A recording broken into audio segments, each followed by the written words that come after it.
permitiría leer la semblanza de la doctora para que podamos dar inicio a su sesión. La doctora Ana Buquet Corleto es investigadora titular definitiva del Centro de Investigaciones y Estudios de Género de la UNAM. Es doctora en sociología, maestra y licenciada en psicología. Es especialista y tiene diversas publicaciones sobre estudios de género y educación superior. Entre estas destacan Imaginario Occidental y Expulsión de las Mujeres de la Educación Superior, Equidad a Debate, Trayectorias de Mujeres, Educación Técnico, Profesional y Trabajo en México, El Orden de Género en la Educación Superior, una aproximación interdisciplinaria, Intrusas en la Universidad, de 2013, y Transversalización de la Perspectiva de Género en la Educación Superior, Problemas Conceptuales y Prácticos. La doctora tiene una amplia trayectoria en la construcción de instituciones, el diseño de políticas universitarias y políticas públicas y el desarrollo de proyectos académicos en el área de género y educación superior. Bajo su dirección se dio la transformación del Programa Universitario de Estudios de Género en el Centro de Investigación y Estudios de Género de la UNAM en 2016 y la creación del Programa de Posgrado en Estudios de Género de la Universidad. Es coordinadora y fundadora de la Red Nacional ANUYES de Instituciones de Educación Superior, Caminos para la Igualdad de Género, RENIES Igualdad, y coordinadora del Observatorio Nacional para la Igualdad de Género en las Instituciones de Educación Superior, el ONIGIES. Recibió los premios EMULIES de la Organización Universitaria Interamericana en 2017 y Margarita von Brentano de la Universidad Libre de Berlín en 2013, como reconocimientos a su trayectoria profesional y sus aportes a las políticas de igualdad de género en instituciones de educación superior. También la presea Hermila Galindo en 2016, otorgada por la Asamblea Legislativa del Distrito Federal en el rubro de ciencia, investigación y difusión. Ha sido invitada en múltiples ocasiones como conferencista magistral, ponente y docente, así como evaluadora de proyectos de investigación y de artículos académicos a nivel nacional e internacional. Bueno, pues para mí es un gusto y un honor contar con la presencia de la doctora Buquet. Bienvenida, doctora, y adelante con su ponencia. Muchas gracias, Sandra. Buenos días a todas y a todos. A mí me da muchísimo gusto estar aquí con ustedes en esta sesión. Estoy convencida de que las comisiones internas para la igualdad de género son, pues yo diría que el mecanismo más importante que va a tener la universidad para lograr transformaciones reales, ¿no? Respecto a cómo se producen las relaciones de género dentro de la universidad, ¿no? Creo que a través de ustedes, justamente, se va a poder implementar verdaderamente la política institucional de género en cada una de las entidades académicas y las dependencias universitarias. Así que bueno, pues felicito el trabajo de la SIGU en todos los aspectos, pero en particular en este trabajo tan cercano con las comisiones. Pues a mí me tocó esto, iniciar la primera sesión de este curso. Me voy a permitir compartir la pantalla. Me imagino que tengo posibilidad de hacerlo, Sandra. Sí.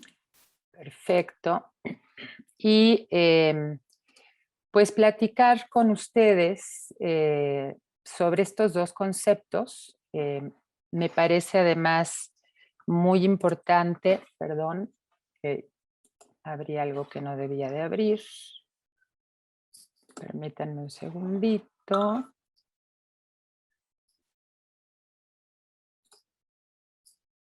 Porque ahora no sé, ya sé dónde dejé mi presentación.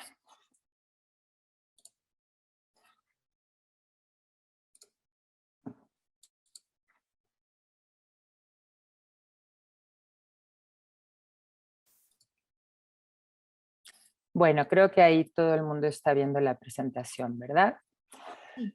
Muy bien, entonces, bueno, hablar de estos dos conceptos, techo de cristal y corresponsabilidad en el trabajo de cuidados, y lo quiero hacer primero, digamos, de manera conceptual, ¿no? Entender un poquito a qué se refieren estas dos cosas, ¿no?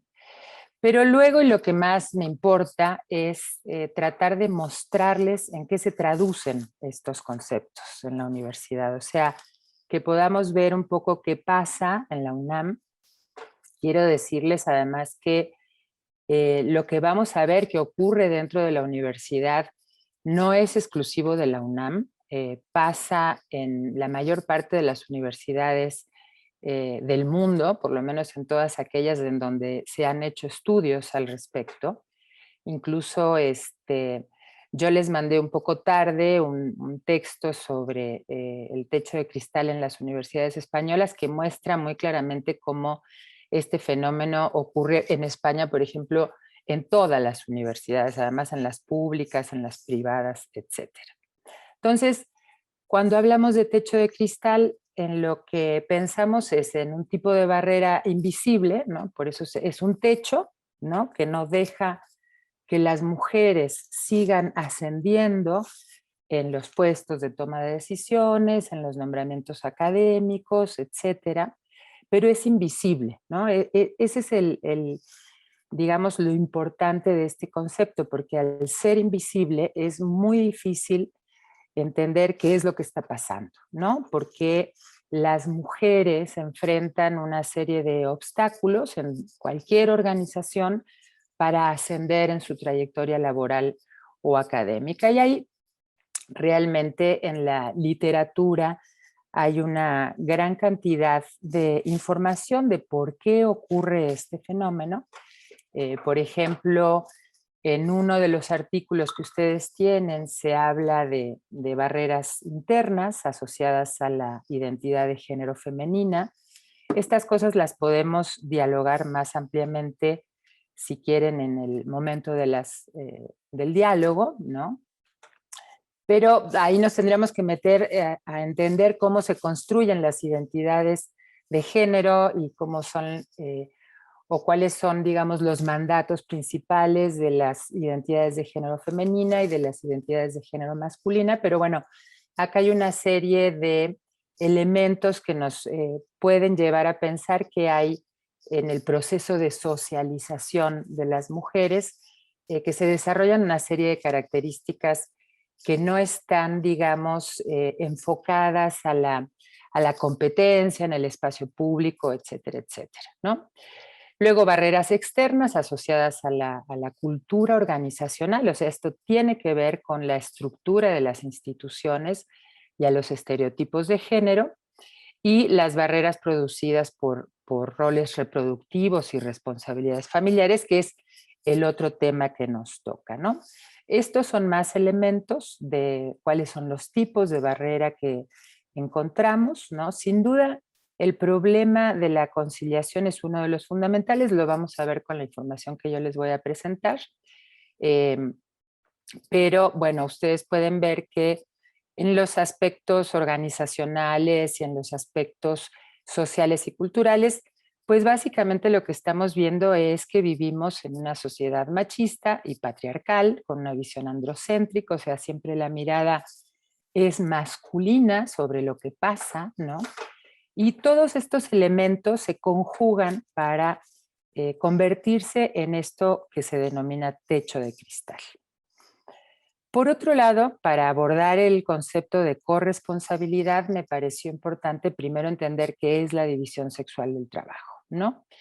Y la división sexual del trabajo se refiere a que históricamente se han asignado actividades, espacios y una serie de cosas de manera diferenciada entre hombres y mujeres, ¿no? O sea, en la lógica social, en el imaginario colectivo, las mujeres son mejores para hacer ciertas actividades y los hombres son mejores para otras. Es más apropiado que las mujeres estén en ciertos lugares y que los hombres estén en otros lugares, etcétera, etcétera. Y esto tiene que ver básicamente con una forma de organización social que divide el trabajo productivo del trabajo reproductivo, ¿no? El trabajo productivo, pues es el trabajo que todo el mundo quiere tener, porque es el trabajo que se paga, ¿no? Es el trabajo remunerado, es el trabajo en el espacio público, es la producción de bienes, servicios, conocimiento, producción artística, etcétera, etcétera.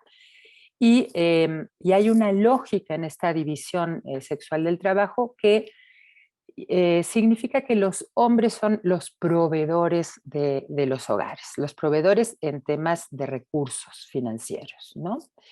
Por el otro lado, el trabajo reproductivo, que es un trabajo fundamental para la vida humana, ¿no? Que tiene que ver con dos aspectos, la reproducción de la especie, ¿no? Pero la reproducción de la fuerza de trabajo. Sin la reproducción de la fuerza de trabajo, pues no podría haber trabajo productivo, ¿no? ¿A qué me refiero? A que cualquier persona que haga cualquier actividad necesita descansar, alimentarse, tener elementos de higiene, etcétera, etcétera.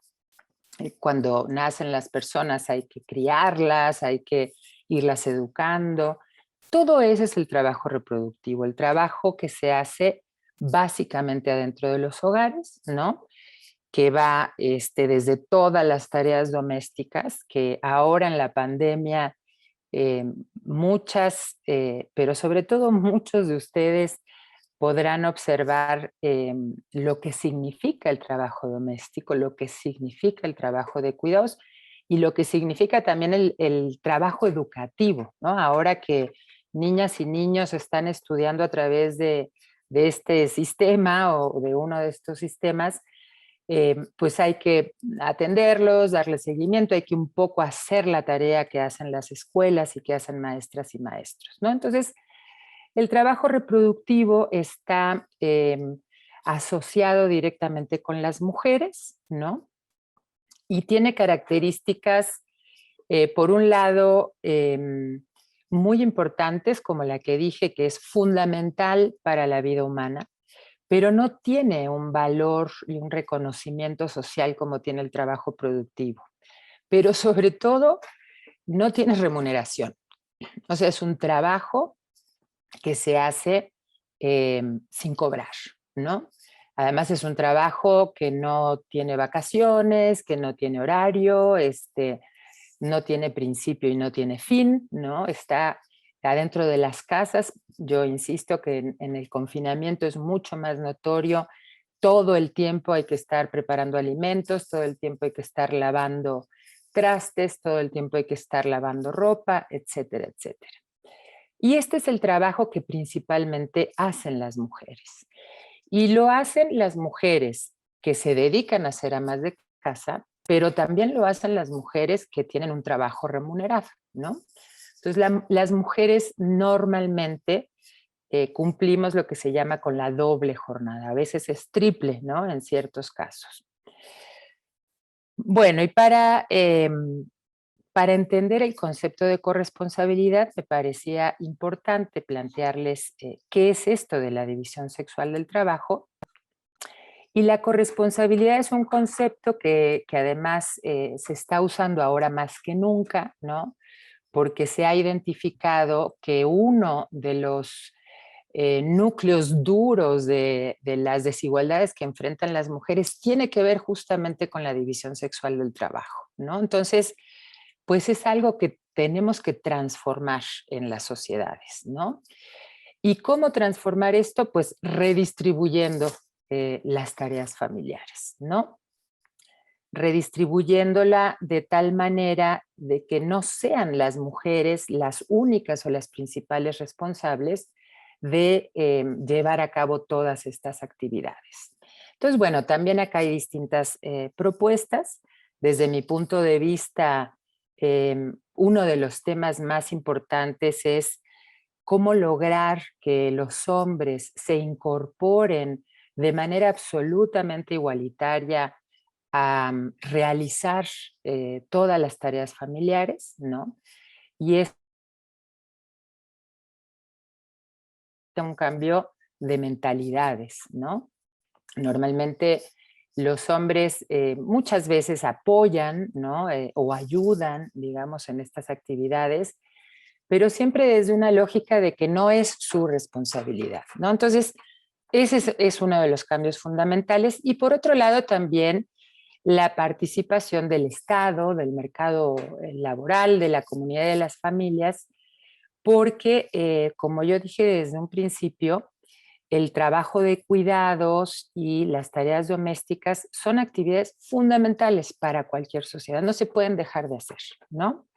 El único asunto es que la forma a través del orden de género en cómo se organizaron estas actividades fue pues muy beneficiosa para algunas personas y grupos, que es las hacen las mujeres y además no cobran por ello. Entonces lo tenemos resuelto. Eso hay que cambiarlo porque sin duda representa una condición estructural de desventaja para las mujeres en todos los aspectos de sus vidas, ¿no? Entonces, pues proveer de infraestructura y servicios públicos, sin dudas, pero que los cuidados y las tareas domésticas sean una responsabilidad social, no una responsabilidad de las mujeres. Bueno, eso es la introducción a los conceptos, ¿no? A estos dos conceptos que tenemos que revisar. Yo incluí el de la división sexual del trabajo para entender por qué surge el concepto de corresponsabilidad. Y ahora quiero pasar a mostrarles qué efectos tienen estos fenómenos, ¿no? Como el techo de cristal, como la división sexual del trabajo, qué efectos tienen directamente en la vida universitaria, ¿no? Entonces, quiero decirles que en la vida universitaria hay muchas desigualdades de género, hay otro tipo de desigualdades también, pero desigualdades de género, hay una enorme gama de desigualdades de género dentro del ámbito de la educación superior, algunas que se pueden medir con cierta facilidad, que tienen que ver con las tendencias de segregación horizontal y vertical. Cuando hablamos de segregación, estamos planteando que, por ejemplo, las mujeres están segregadas de ciertos espacios universitarios. Cuando hablamos de segregación horizontal, básicamente estamos hablando de la segregación respecto, por ejemplo, a las áreas de conocimiento, a las actividades y a los espacios. Y cuando hablamos de segregación vertical, estamos hablando de una segregación de carácter jerárquica, que tiene que ver con que las mujeres tienen menor acceso a los salarios más altos, al reconocimiento, a la toma de decisiones. Este es uno de los datos que yo quiero compartir con ustedes, la segregación vertical que tenemos en la UNAM. Y luego, por otro lado, hay una serie de desigualdades que son mucho más difíciles de medir, ¿no? Que ahí hay que recurrir a técnicas de carácter cualitativo, que son, por ejemplo, la discriminación, la violencia de género y justamente la división sexual del trabajo. Y en ese aspecto también les quiero compartir una serie de información que nos va a dar elementos para entender la información cuantitativa que yo les voy a presentar, porque yo les voy a presentar información que en números nos dice dónde están las mujeres y dónde están los hombres en la UNAM, pero no sabemos por qué ni por qué pasa eso si no recurrimos a esta otra información. Entonces, lo primero que vamos a ver es la segregación. Los datos son de la DEGAPA, de la quincena 10 del 2020, o sea que estamos hablando de poco tiempo, del año pasado. Y esta es la primera lámina que yo quiero compartir con ustedes. Acá tenemos personal académico titular de tiempo completo en los 3 nombramientos de carrera que tenemos en la universidad, en técnicos académicos, profesores de carrera e investigadores. Entonces, ven que las mujeres, en las láminas, las mujeres van a estar en morado, los hombres en amarillo, y ustedes lo que pueden observar es que en técnicos, en el nombramiento de técnico académico tenemos una gran cantidad de mujeres, la mayoría, podemos decir, porque sobrepasan el 50%, ¿no?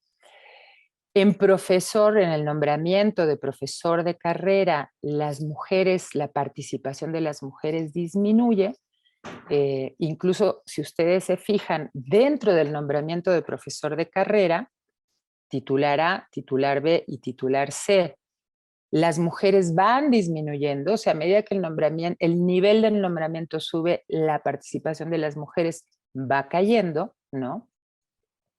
Y en el nombramiento de investigador, que podríamos tener una discusión al respecto, pero como como yo he estudiado muchos años estos temas, tengo mucha claridad que el nombramiento de investigador es el nombramiento, podría decir, más privilegiado de la universidad, ¿no? En nombramientos académicos, lo podemos discutir, ¿no? Pero me baso, por ejemplo, desde las instalaciones que tienen los institutos y centros de investigación frente a las instalaciones en facultades y los recursos que tienen profesoras y profesores de carrera frente a los que tienen investigadoras e investigadores, pero insisto, lo podemos dialogar con mucho gusto. Y ustedes pueden observar que las mujeres, primero en el nombramiento de investigador, disminuyen su participación y en titularse disminuye realmente de una manera muy importante y preocupante también, ¿no? Porque lo que hay es, a medida que el puesto, que el nombramiento académico es mayor, las mujeres tienen menos acceso, ¿no? Entonces, esta es una consecuencia del techo de cristal, ¿no? Las mujeres están enfrentando obstáculos para participar en los nombramientos más importantes y más altos. También la segregación que acabamos de ver, la de nombramientos, es de carácter vertical, ¿no? Esta segregación que estamos viendo ahora es de carácter horizontal, tiene que ver con cómo se distribuyen el personal académico en los dos subsistemas, ¿no? En el subsistema de humanidades y en el subsistema de la investigación científica. Entonces, acá también podemos observar la segregación de carácter horizontal, en donde las mujeres tienen mucha más participación en el subsistema de humanidades que en el de la investigación científica, ¿no? Esto tiene que ver justamente con que hay también en el imaginario, porque todo esto está atravesado por la construcción cultural y social, ¿no? Y también por la identitaria, ¿no? Pero pareciera que las disciplinas fueran algunas más adecuadas para los hombres y otras más adecuadas para las mujeres. Sabemos que eso no es cierto, ¿no? Porque las mujeres se han desempeñado de una manera muy exitosa en cualquier disciplina. Pero por cómo se distribuyen los números, la idea de primera instancia es, pues las mujeres son mejores para humanidades y ciencias sociales y los hombres son mejores para, sobre todo, las ciencias físicas, matemáticas, ingenierías, ¿no? Porque en las ciencias biológicas y de la salud hay muchas más mujeres y por eso la investigación científica tiene tantas mujeres, ¿no? Porque si fueran solo las otras habría mucho menos participación de mujeres. Y ahora les quiero mostrar en la siguiente lámina, ustedes fíjense muy bien cuántas mujeres hay en la investigación humanística, 53% de académicas en la investigación humanística. Y ahora vamos a ver la misma gráfica, pero analizándola desde el nombramiento de investigador titular C. Y fíjense cómo incluso en humanidades, en donde las mujeres son mayoría, cuando analizamos el nombramiento más bajo, las mujeres pierden esa mayoría, o sea, hay más hombres con titular C, incluso en un espacio que aparentemente hay más mujeres, ¿no? O que no es aparentemente hay más mujeres, pero que aparentemente es más femenino, ¿no? Y vean lo que pasa con la investigación científica. También las investigadoras titular C realmente tienen una participación muy baja y muy preocupante también en este sentido, ¿no? Pues esto es parte, esto es, digamos, el resultado del techo de cristal, ¿no? Ahora, hay otro elemento que me parece tiene que ver con que estos cambios no se producen ni fácilmente ni rápidamente. Este es un comparativo entre 2005 y 2020, o sea, estamos analizando 15 años de un lapso de 15 años en donde tendríamos que haber esperado que hubiera cambios significativos y realmente no los hay. Si ustedes se fijan, el comportamiento es exactamente el mismo, ¿no? Una gran cantidad de mujeres en nombramiento técnico académico, menos en profesor de carrera y menos en investigación, ¿no? ¿Esto qué quiere decir?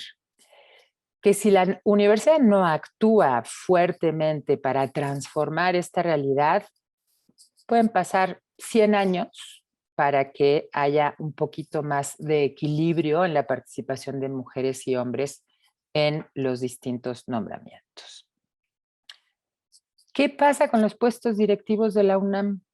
Pues lo mismo, exactamente lo mismo. Bueno, creo que acá incluso está más acentuada la diferencia, ¿no?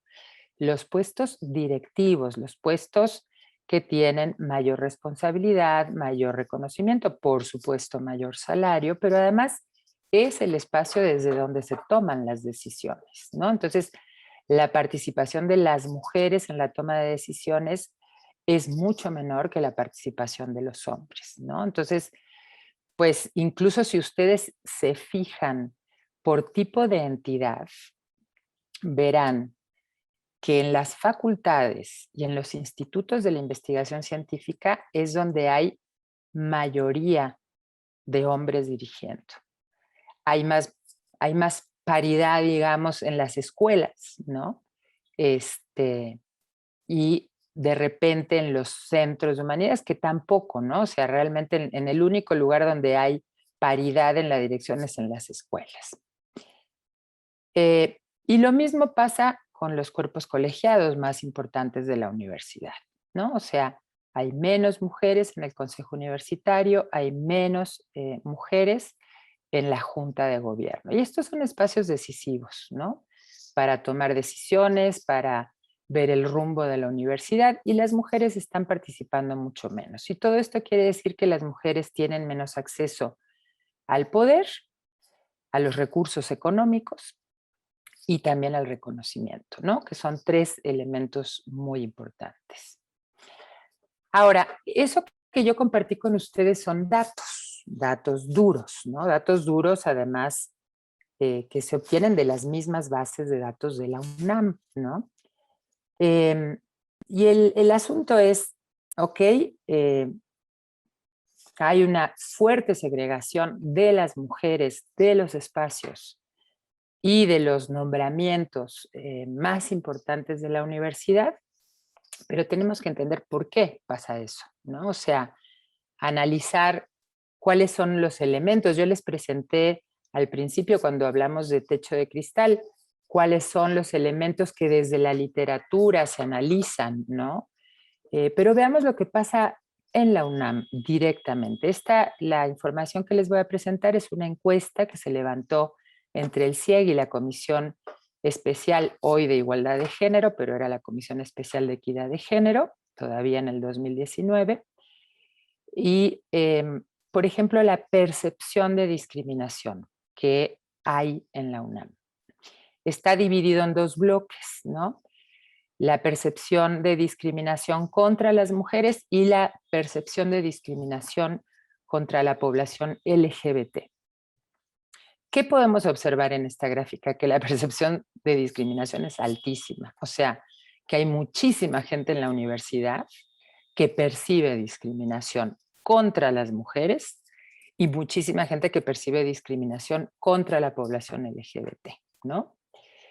El segundo elemento que podemos destacar es que se percibe más discriminación contra las mujeres, ¿no?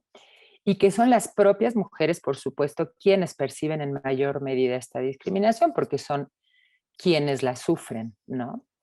Pero que también llama la atención la cantidad de hombres que perciben la discriminación contra mujeres y la cantidad de hombres que perciben discriminación contra la población LGBT, ¿no?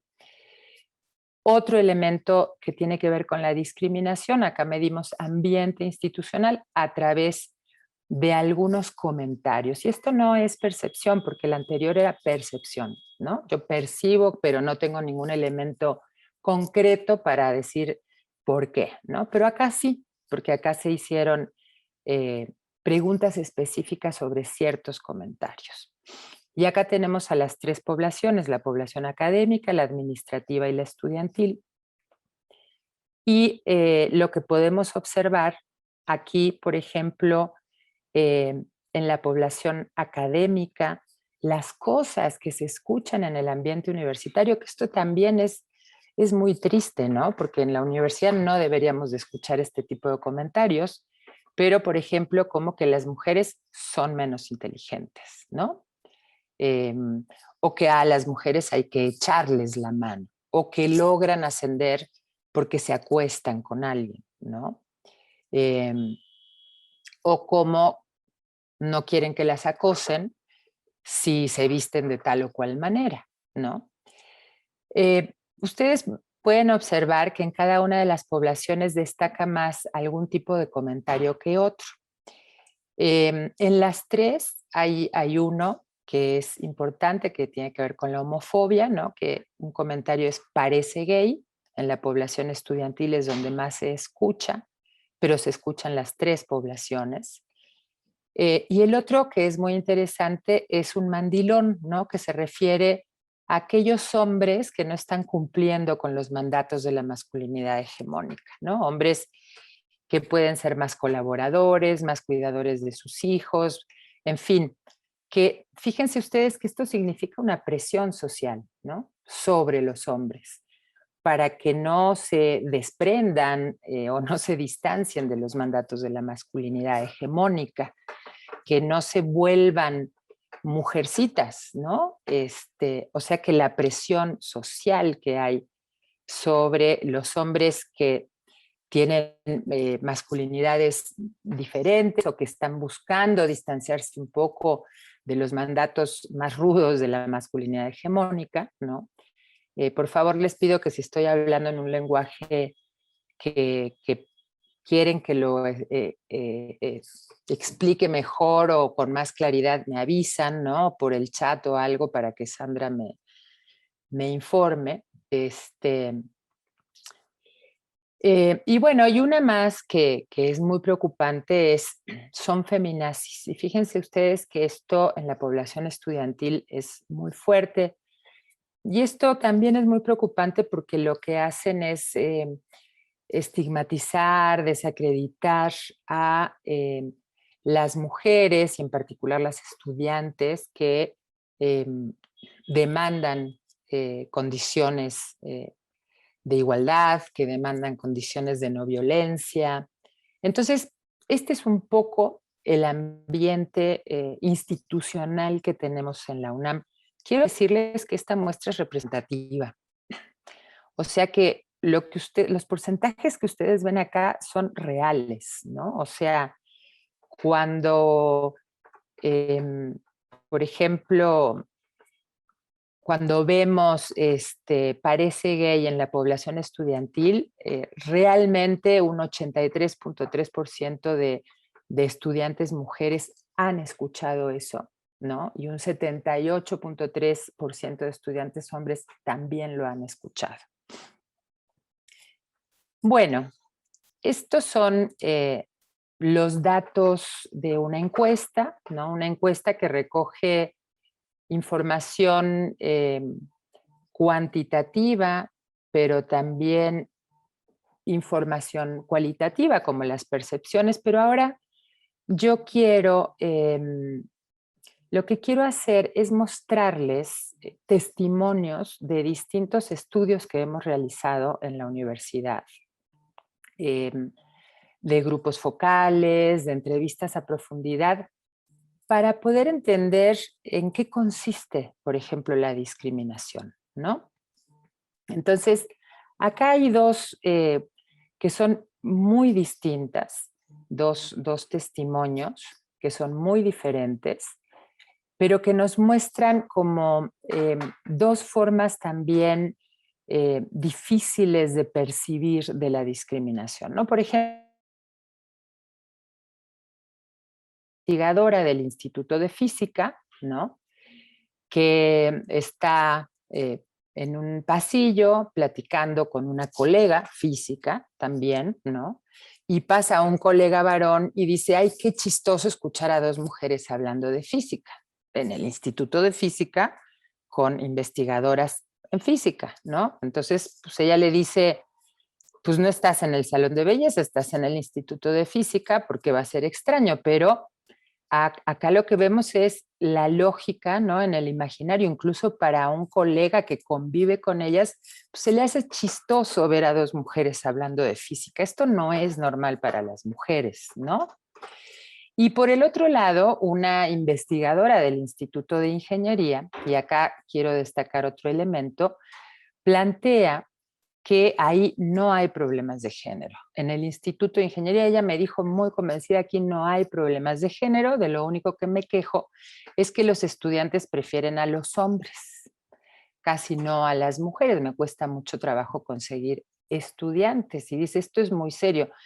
Sabemos que en la trayectoria académica pues tenemos que tener estudiantes, dirigir tesis y todo para poder avanzar, ¿no? Entonces a ella le cuesta mucho trabajo conseguir estudiantes y lo que piensa esta investigadora es que la discriminan a ella en particular. O sea, ella no piensa que este es un problema estructural. Ella no piensa que la ingeniería en el imaginario está directamente vinculada con la masculinidad, ¿no? Y que muy probablemente los estudiantes de ingeniería vean a una mujer ingeniera, no les importe si es buena o mala o cómo se desempeña, simplemente no quieren tener a una directora de tesis en ingeniería que sea mujer, ¿no? Estas son las cosas que pasan en el cotidiano. Otras cosas, ¿no? Por ejemplo, esta es otra investigación diferente. Yo les estoy mostrando lo que hice para esta presentación fue recolectar distintos testimonios que hemos obtenido a lo largo de muchos años y de distintas investigaciones para poder mostrarles en la vida cotidiana cómo suceden estas cosas, ¿no?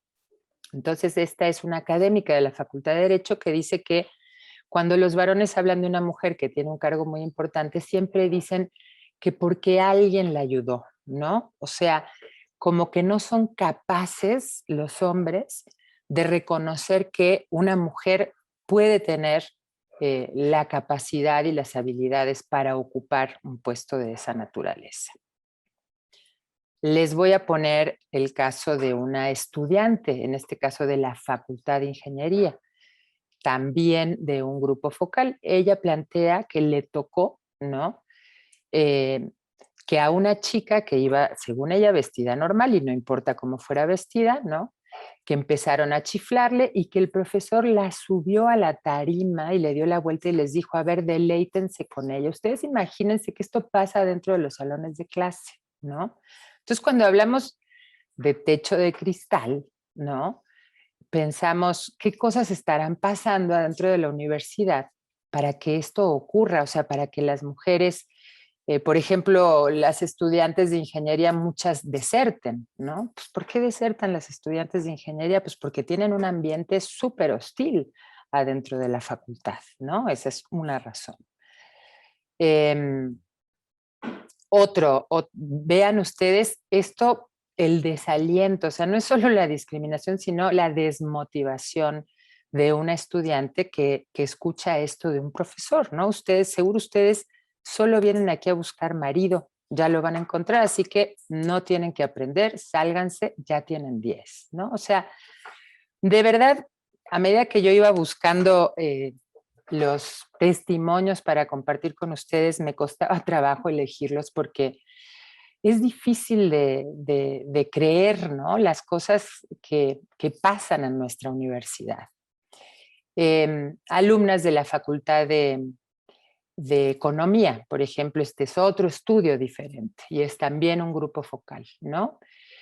Que ella lo que plantea en este testimonio es pues la dificultad de las estudiantes, en el caso de economía, ¿no? De participar en clase, por ejemplo, ¿no? Porque cuando lo hacen, como que sienten un ambiente, ¿no? De que los hombres se voltean, la miran, murmuran, se ríen, ¿no?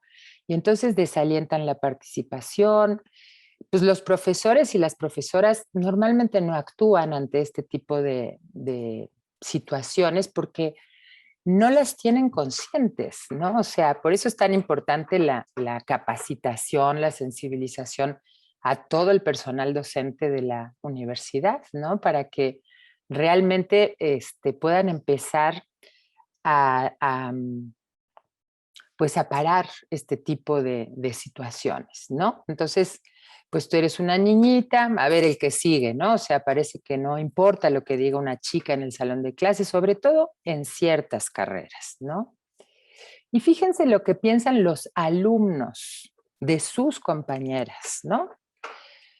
Las conocemos como las hormiguitas, ¿no? O sea, porque tienen más facilidad de hacer grupos de estudio, ¿no? Hormiguitas, qué bonito, forman grupitos, pero así que sean capaces de tener la super idea, no, en eso ya no, ¿no? O sea, son capaces de entregar las tareas, de hacer. Y el siguiente que les voy a mostrar es muy parecido de otro alumno de la Facultad de Economía, ¿no? Él dice, yo veo dos niveles, el talachero, donde están las compañeras, ¿no? Y el más demandante, que es el potencial creativo. Y ahí hay pocas mujeres, ¿no?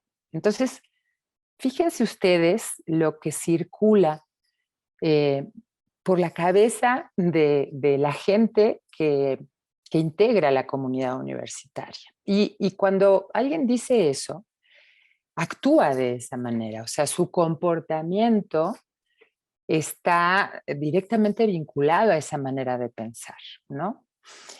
Bueno, ese es el tema de discriminación y ambiente institucional, que es uno de los elementos que se mencionan como una de las barreras que se mencionan cuando se habla del concepto de techo de cristal, ¿no?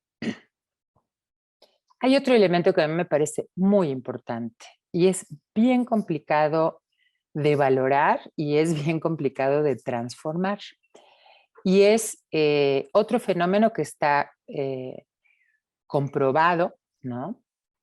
Que tiene que ver con los sesgos de género en la evaluación académica.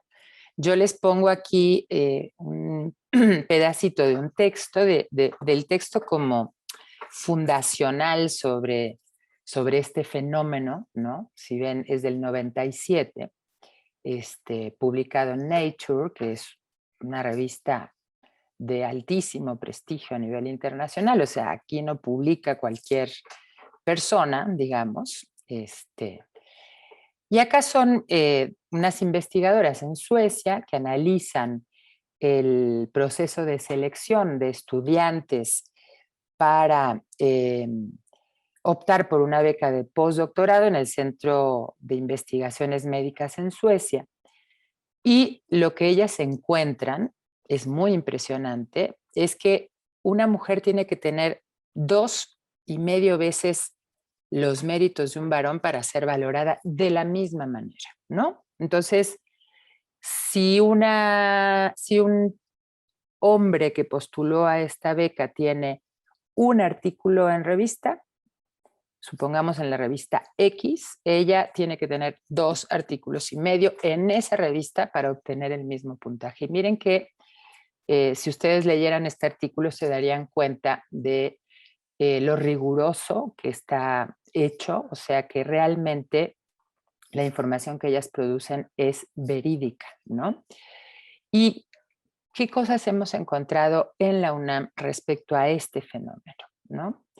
Porque es un fenómeno que está directamente vinculado también con el techo de cristal y que tiene que ver con la discriminación, o sea, porque la forma en que los hombres y las mujeres que están en las comisiones dictaminadoras, en las comisiones evaluadoras, en las evaluadoras del PRIDE, del SNI, de manera no deliberada, de manera, yo diría, inconsciente,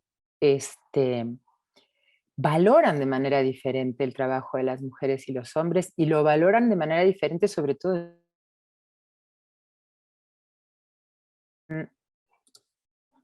¿Qué pasa dentro de la UNAM con esto? Les voy a poner también algunos testimonios.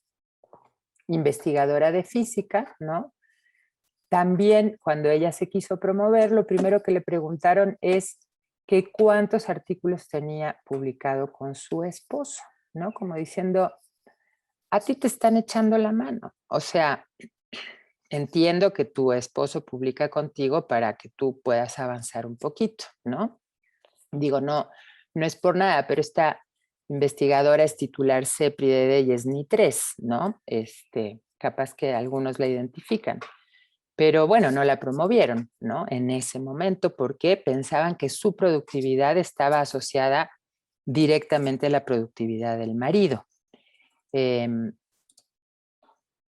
Por ejemplo, otro estudio diferente que hicimos, un diagnóstico, y creo que acá hay en las comisiones hay del Instituto de Física y del Instituto de Matemáticas, así que capaz que les suena familiar esto, ¿no? Por ejemplo, acá una académica en grupos focales en matemáticas dice que no veía venir esto, ¿no? Pero que tiene la percepción de que para las mujeres es mucho más difícil, ¿no? Que no se les evalúa igual a las investigadoras que a los investigadores en matemáticas. Y, por ejemplo, acá, que tiene que ver con el primer testimonio que les presenté de este grupo, ¿no? O sea, ¿cuántos artículos tienes con tu marido? Acá una investigadora del Instituto de Matemáticas plantea exactamente lo mismo. Si hay 4 hombres que firman el artículo y tú, ya se bromea al respecto, ¿no? Es sutil, pero ya hay como un entendido de que no eres tú la que estás produciendo ese conocimiento, ¿no? Bueno, hasta ahí el tema de los sesgos de género en la evaluación académica. Y Sandra, te pido que me digas cuánto me queda, porque no me falta un pedacito y quisiera apurarme, pero más o menos cuánto me queda. 10 minutos más, Ana. Ok, muchas gracias. Y ahora vamos a entrar al último tema. Y miren que hay temas que no voy a abordar, ¿eh? No voy a abordar, por ejemplo, la violencia de género, que es otra barrera para las mujeres dentro de las instituciones. No lo voy a abordar porque era demasiada información y porque además entiendo que se va a abordar en otra sesión, ¿no? Pero bueno, me voy a centrar en la división sexual del trabajo, que esto tiene que ver justamente con el concepto de corresponsabilidad, ¿no? ¿Qué encontramos en esta última encuesta que hicimos? Acá está dividido también por las 3 poblaciones. Lo que encontramos es que las mujeres dedican más horas que los hombres al trabajo doméstico y de cuidados, sin duda. Por población podemos observar que las que más tiempo dedican son las mujeres de la población administrativa, las que menos dedican son las mujeres de la población estudiantil, y acá hay una hipótesis muy obvia, digamos, y es que la población estudiantil todavía vive en la casa de sus madres y sus padres, ¿no? Entonces no son las encargadas del trabajo doméstico o de cuidados. De cualquier manera lo hacen más que sus compañeros hombres, porque seguramente eso es lo que les exigen en las casas, ¿no? Y en la población académica, y me voy a detener un poquito aquí, lo que vemos es que las mujeres ocupan a la semana, porque este dato es a la semana, 8 horas con 14 minutos adicionales a los que ocupan los hombres. Y esto implica una jornada laboral completa, ¿no? O sea, de entrada podríamos pensar que las académicas, en vez de trabajar de lunes a viernes, trabajan de lunes a sábado, ¿no? También podríamos hacer ejercicios de cuánto significa una jornada laboral adicional por semana en un año, cuánto significa eso en una trayectoria de 10 años, ¿no? Y si lo analizamos de esas maneras, lo que podemos ver es que las académicas destinan a estos trabajos en una trayectoria de 10 años cerca de 2 años, ¿no? O sea, como que lo podríamos pensar en 10 años, un hombre académico avanza esos 10 años en su trayectoria académica, y en 10 años una académica avanza 8 años, ¿no? en esos 10, porque 2 se los va a dedicar al trabajo doméstico y de cuidados. Fíjense los testimonios que tenemos sobre esto, ¿no? Una de las cosas importantes es que muchas veces las mujeres además están preparándose académicamente, ¿no? O sea, mujeres que entraron con un nombramiento bajo, que tuvieron que seguir estudiando ya con su nombramiento académico, ¿no? Entonces llegan a tener 3 jornadas de trabajo, pero en este estudio en particular que les muestro, la mayoría de las investigadoras entrevistadas estuvieron entre 9 y 15 años realizando estas 3 actividades simultáneamente, ¿no? Entonces, por ejemplo, una de estas investigadoras decía, bueno, yo empecé a cuidar a mi hija desde que nació y bueno, y ahora tengo que cuidar a mi madre que tiene 90 años, ¿no? Y si ustedes le echaron un ojo a uno de los textos, y si no, échenselo después, del InMujeres, justamente sobre una encuesta de cómo se distribuye este trabajo a nivel nacional, verán que las mujeres pues son las que más cuidan, ¿no? Las que más cuidan hijas, hijos, personas mayores, etcétera. ¿Qué cosas dicen las académicas respecto a esto, ¿no? Para mí es el más significativo de los testimonios, ¿no? Es una investigadora del Instituto de Matemáticas y dice, es muy simple. Por ejemplo, mi marido es un súper papá, ¿no? Pero a las 10 de la mañana le vale si hay pollo o hay pescado o hay carne en la casa, si se tiene cita con el pediatra, si hay que llevarlos a la natación, si hay cita con la maestra, etcétera. Toda esa carga siempre es de la mujer y es una carga en energía y en concentración que te quita un espacio, ¿no? Que ese es otro tema. Por ejemplo, el tema de la doble jornada no es solamente un tema de desgaste a nivel físico de trabajo, ¿no? Sino un desgaste a nivel emocional muy fuerte, ¿no? Porque hay que estar atendiendo los 2 ámbitos, el laboral y el familiar, de manera simultánea, porque además ese es otro fenómeno que se produce, que a las mujeres se les superpone mucho más el trabajo doméstico y de cuidados con el trabajo laboral. El testimonio de una administrativa, por ejemplo, de derecho, ¿no? ¿Por qué los puestos grandes los tienen los hombres? Pues porque la mujer tiene que dedicarse a educar hijos, a ver la casa y aparte tiene que cuidar al marido, que es otra cosa que también se está analizando, ¿no?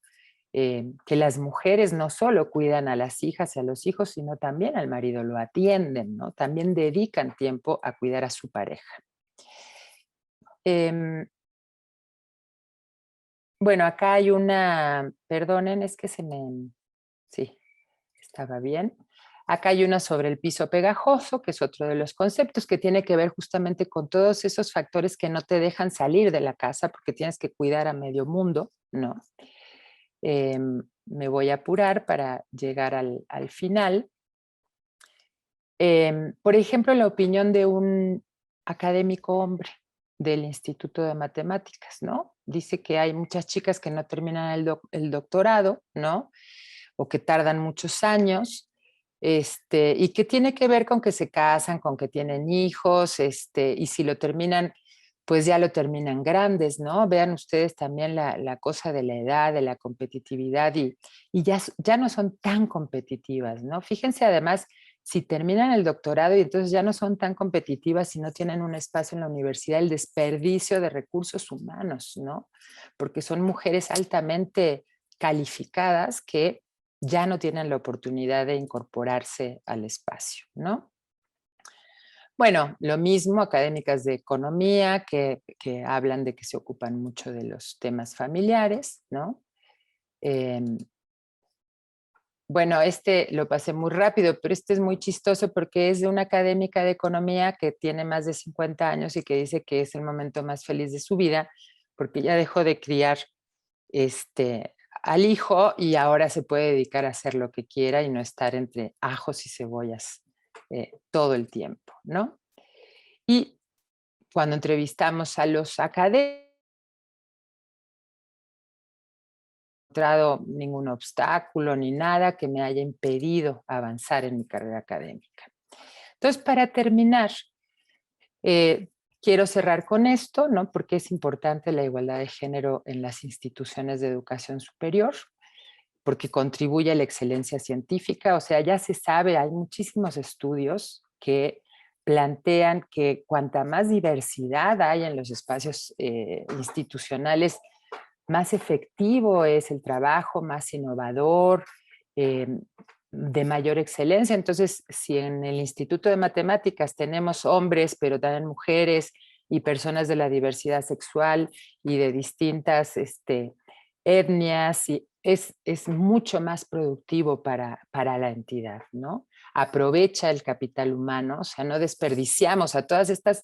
El techo de cristal, una de las cosas que hace es desperdiciar una enorme cantidad de talento humano, ¿no? Al no permitir que mujeres con la capacidad de estar en ciertos espacios puedan estar ahí, ¿no? Aprovechar los recursos invertidos, ¿no? O sea, si esta chica termina el doctorado y luego pues nadie le da posibilidad de desarrollar su capacidad a nivel laboral, pues es un recurso invertido que se pierde, ¿no? Mejora los ambientes institucionales, previene la violencia de género, porque la violencia de género está asociada directamente a la desigualdad de género. O sea, si ahora observamos todos los testimonios, ¿no? De qué se opina de las mujeres, pues eso es un elemento muy importante para que se produzca la violencia de género. Coadyuva al cambio cultural y además incide en toda la sociedad. O sea, lo que pasa dentro de la UNAM no se queda dentro de la UNAM, sale de la UNAM. Entonces hay que, yo creo, aspirar a un cambio profundo a nivel cultural y social desde la universidad, porque es un espacio de construcción de ciudadanía. Pues muchas gracias por su atención. Espero no haber sido muy aburrida y haberles dado demasiada información, pero eso es lo que quería compartir con ustedes. Muchísimas Muchísimas gracias, gracias. Ana. Muchísimas gracias. Gracias. Sí, gracias. Ha sido una ponencia muy interesante que además nos brinda estadísticas de la universidad, nos permite visibilizar cómo en la universidad se pueden observar estas problemáticas.